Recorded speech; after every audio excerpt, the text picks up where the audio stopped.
इस हम बात करने वाले हैं 12th क्लास की बोर्ड परीक्षा के बारे में। तो आज से 2 दिन बाद हमारा आपका बोर्ड पेपर है। तो हम गद्य के पाठों को जो क्वेश्चन आता है कैसे समझेंगे कि ये गद्यांश किस क्वेश्चन किस पाठ से लिया गया है और उसके लेखक कौन है। तो देखिए, जैसा कि आप जानते ही हैं कि गद्य के पहले लेसन का नाम है, पहले पाठ का नाम है राष्ट्र का स्वरूप।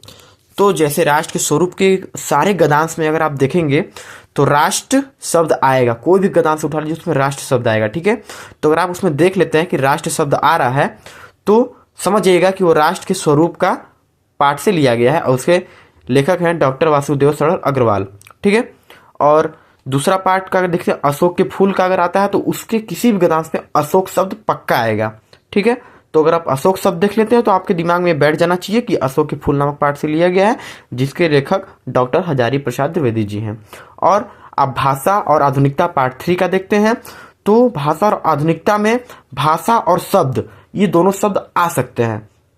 आप देखेंगे तो इसके सारे गद्यांश से भाषा और शब्द आएंगे, तो आप ये जान जाएंगे कि भाषा और आधुनिकता से लिया गया है और इसके लेखक है प्रोजी सुंदर रेड्डी।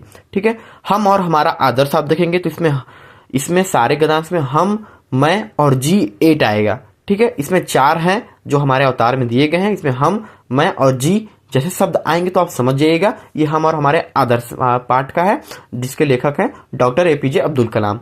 ठीक है, आप फिर देखेंगे लेसन 5 तो रॉबर्ट नर्सिंग होम, इसमें सिर्फ 2 ही हमारा गद्यांश आता है। तो आप एक में देखेंगे हिटलर है, एक में बूढ़ी, तो हिटलर और बूढ़ी आप याद कर लीजिए। अगर आपको ये किसी गद्यांश में दिखता है तो आप समझ जाइएगा ये रॉबर्ट नर्सिंग होम का है, जिसके लेखक है कन्हैया लाल मिश्र। ठीक है, आप पार्ट 6 का देखेंगे तो निंदा रस, निंदा रस के सारे गद्यांश में निंदा आया है, जिससे आप अपने दिमाग में बैठा लीजिए अगर निंदा रस आएगा तो निंदा नाम अगर शब्द आता है तो निंदा रस से लिया गया है, जिसके लेखक हैं हरिशंकर परसाई। ये देख सकते हैं आप पूरा इसका स्ट्रक्चर, आप समझ जाइए। पाठ का नाम, गद्यांश पहचानने का तरीका, यह शब्द आएंगे, कवि का नाम। ठीक है, धन्यवाद। हमारे यूट्यूब चैनल को सब्सक्राइब करिए।